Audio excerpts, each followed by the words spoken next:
ಆತ್ಮೀಯ ನಲಿಕಲಿ ಸುಗಮಕಾರರೇ, ತಾವಿಂದು ಈ ವಿಡಿಯೋದಲ್ಲಿ ಟೀಚರ್ ಸಪೋರ್ಟೆಡ್ ತಟ್ಟೆಯಲ್ಲಿ ಬರುವಂತಹ ಲೆವೆಲ್ 3ನ ಪಂಚುಯೇಷನ್ ಮಾರ್ಕ್ಸ್ಗಳನ್ನು ಯಾವ ರೀತಿಯಾಗಿ ಮಕ್ಕಳಿಗೆ ಹೇಳಿಕೊಡಬೇಕು ಎಂಬುದನ್ನು ತಾವಿಲ್ಲಿ ವೀಕ್ಷಣೆ ಮಾಡುತ್ತೀರಾ. Good afternoon children. ಇವತ್ತು ನೀವು ಮೈಲ್ಸ್ಟೋನ್ 1 ಸ್ಟೆಪ್ 7ಗೆ ಬಂದಿದ್ದೀರಲ್ವ ಎಲ್ಲರೂ? ಈ ಸ್ಟೆಪ್ 7 ಅಲ್ಲಿ ನೋ ದ ಪಂಚುಯೇಷನ್ ಮಾರ್ಕ್ಸ್ ಅನ್ನು ನಿಮ್ಗೆ ಏನು ಮಾಡಿದ್ದಾರೆ, ಇಂಟ್ರೊಡ್ಯೂಸ್ ಅನ್ನ ಮಾಡಿದ್ದಾರೆ. ಈಗಾಗಲೇ ನೀವು ಇಂಗ್ಲಿಷನ್ನ ಓದಲಿಕ್ಕೆ ಕಲ್ತಿದ್ದೀರಲ್ವಾ? ಓದೋದಷ್ಟೇ ಮಹತ್ವ ಅಲ್ಲ, ಅಲ್ಲಿ ನೀವು ಕೆಲವೊಂದಿಷ್ಟು ಲೇಖನ ಚಿಹ್ನೆಗಳು ಬರ್ತಾವೆ. ಲೇಖನ ಚಿಹ್ನೆಗಳಂದ್ರೆ ಪಂಚುಯೇಷನ್ ಮಾರ್ಕ್ಸ್. ಏನು ಪಂಚುಯೇಷನ್ ಮಾರ್ಕ್ಸ್ ಅಂದ್ರೆ ನೀವು ಓದುವಾಗ ಕೆಲವೊಂದಿಷ್ಟು ಚಿಹ್ನೆಗಳನ್ನ ಬಳಸಿ ಓದಬೇಕಾಗುತ್ತೆ ಮತ್ತು ಬರೆಯುವಾಗ ಅವುಗಳನ್ನ ಚಿಹ್ನೆಗಳನ್ನ ಬಳಸಬೇಕಾಗತ್ತ. ಹೀಗಾಗಿ ಅವುಗಳಿಗೆ ಏನಂತ ಕರಿತೀವಿ ಕನ್ನಡದಲ್ಲಿ. ಈಗಾಗಲೇ ನೀವು 2ನೇ ಏಣಿಯಲ್ಲಿ ಲೇಖನ ಚಿಹ್ನೆಗಳನ್ನ ಅಭ್ಯಾಸ ಮಾಡಿದ್ದೀರಾ. ಇವಾಗ ನಿಮ್ಗೆ ಪಂಚುಯೇಷನ್ ಮಾರ್ಕ್ಸ್ ಅಂತ ಹೇಳಿ ಇಂಗ್ಲಿಷಲ್ಲಿ ಬಂದಿರೋದು, ಹೌದಾ? ಅದನ್ನ ಯಾವ ರೀತಿಯಾಗಿ ಬಳಸ್ಕೊಳ್ಬೇಕು, ಯಾವ್ಯಾವ ಚಿಹ್ನೆಗಳು ಬರ್ತಾವ ಅನ್ನೋದನ್ನ ತಾವು ಇಲ್ಲಿ ಒಂದು ಸಣ್ಣ TLM ಅನ್ನ ಮಾಡ್ಕೊಂಡ್ ಬಂದಿದ್ದೀನಿ ನಾನು, ಹೌದಾ?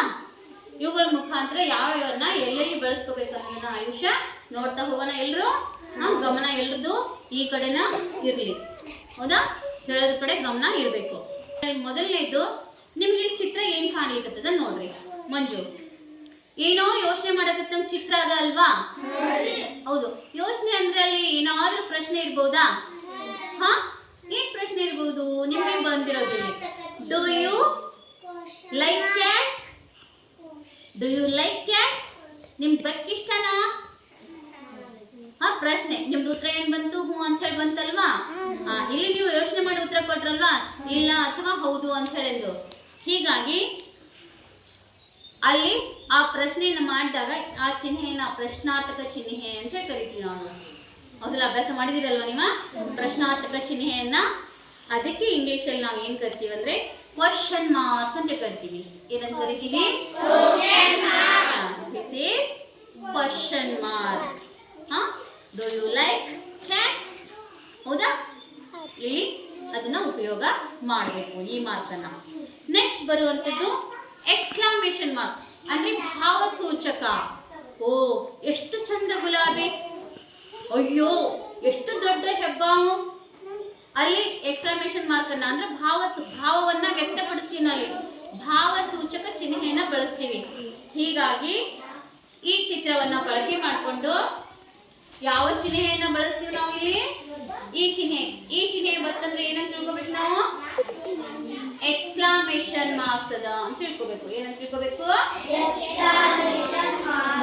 Wow, look at that cat. Wow, look at that cat. ಅಲ್ಲಿ ನೋಡು, ವಾವ್, ಅಲ್ಲಿ ನೋಡು, ಕ್ಯಾಟ್ ಇದೆ, ಬೆಕ್ಕಿದೆ, ಹೌದಾ?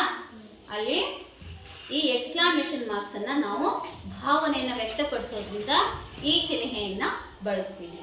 ಓಕೆನಾ? ನೆಕ್ಸ್ಟ್ ಬರುವಂತದ್ದು ನೋಡ್ರಿ, ಕಾಮ.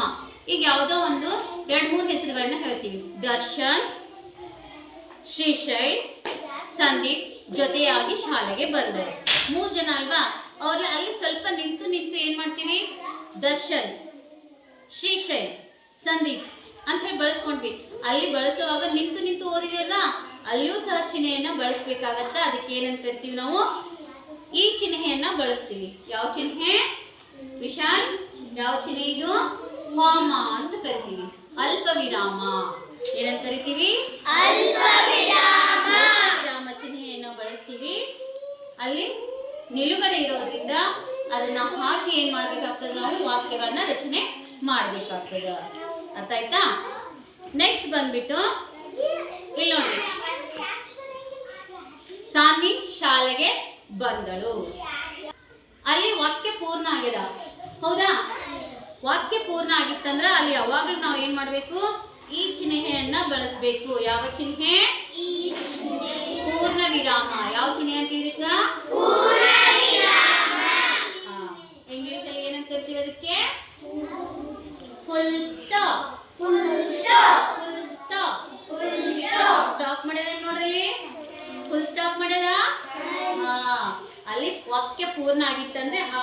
ಅದಕ್ಕೆ ನಾವು ಈ ಚಿಹ್ನೆಯನ್ನ ಹಾಕಬೇಕಾಗತ್ತೆ. ಹೌದಾ? ನೆಕ್ಸ್ಟ್ ನೋಡ್ರಿ, ಇಲ್ಲಿ ಒಂದು ಚಿಹ್ನೆ ಬರುತ್ತಾ, ದ್ಯಾಟ್ ಈಸ್ ರಾಜೂಸ್ ಅಂದ್ರೆ ಸಹ ಸಂಬಂಧವನ್ನ ತಿಳಿಸುವಂಥದ್ದು, ಅಥವಾ I don't care, do not ಅಂತ ಹೇಳಿ ಬರ್ತದ. ಎನ್ನಲ್ಲಿ ಓ ಲೋಪ ಆಗಿರ್ತದೆ, ಈಗಾಗಲೇ ಓದಿದಿರಂತ ವಾಕ್ಯಗಳನ್ನ ನೀವು. ಹೌದಾ? ಅದಕ್ಕೆ ಏನಂತ ಕರಿತೀವಿ ನಾವು? ಈ ಚಿಹ್ನೆಯನ್ನ ಬಳಸ್ತೀವಿ, ಲೋಪ ಚಿಹ್ನೆ ಅಂತಾನು ಕರಿತೀವಿ ಇದಕ್ಕೆ. ಹೌದಾ? ಅಂದ್ರೆ ಅಕ್ಷರಗಳನ್ನ ಏನಾಗಿರ್ತದ ಅಲ್ಲಿ ಆ ಚಿಹ್ನೆ ಬಂದ್ಬಿಟ್ಟು ಅಕ್ಷರ ರಿಮೂವ್ ಆಗಿರ್ತದ. ಅದಕ್ಕಾಗಿ ಅದಕ್ಕೆ ಅಪಾಸ್ಟ್ರಫೆ ಮಾರ್ಕ್ ಅಂತ ಕರಿತೀವಿ. ಏನಂತ ಕರಿತೀವಿ ಶ್ರೀಶೈಲ್? ಅಪಾಸ್ಟ್ರಫೆ ಮಾರ್ಕ್ ಅಂತ ಹೇಳಿ ಕರಿತೀವಿ. ಅಂದ್ರೆ ಲೋಪ ಚಿಹ್ನೆ. ಶೈಲ್ ಯಾವ ಚಿಹ್ನೆ ಇದು? ಲೋಪ ಚಿಹ್ನೆ. ಯಸ್, ನೋಡ್ರಿ ಅದಕ್ಕೆ ಯಾವುದು ಚಿತ್ರವನ್ನ ಬಳಸ್ಕೊಂಡಿದೀವಿ? ಈ ತರ ಚಿತ್ರ ಅದ ನೋಡ್ರಿ. ಅರ್ಥ ಆಯ್ತಾ? ಯಾವ್ಯಾವ ಚಿಹ್ನೆಗಳನ್ನ ಬಳಸಿ ವಾಕ್ಯಗಳನ್ನ ರಚನೆ ಮಾಡಬೇಕು, ವಾಕ್ಯಗಳನ್ನ ಬರೆಯುವಾಗ ಇವುಗಳನ್ನ ಯಾವ ರೀತಿಯಾಗಿ ಬಳಸ್ಕೋಬೇಕು, ಆಮೇಲೆ ಅದ್ರ ಜೊತೆಗೆ ಓದುವಾಗನು ಸಹ ಈ ಚಿಹ್ನೆಗಳನ್ನ ಬಳಸಿನೇ ನಾವೇನ್ ಮಾಡ್ಬೇಕು?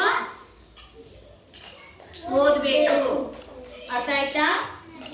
ಎಲ್ರು ಬಳಸ್ಕೊಂತೀರಾ? ಇನ್ ನೆಕ್ಸ್ಟ್ ಇರೋದು ನಿಮ್ಗದು, ಅದನ್ನ ನೀವು ಇವೆಲ್ಲ ಪಂಚುಯೇಷನ್ ಮಾರ್ಕ್ಸ್ ಗಳನ್ನ ಬಳಕೆ ಮಾಡ್ಕೋಬೇಕು. ಅರ್ಥ ಆಯ್ತಾ? ಎಸ್.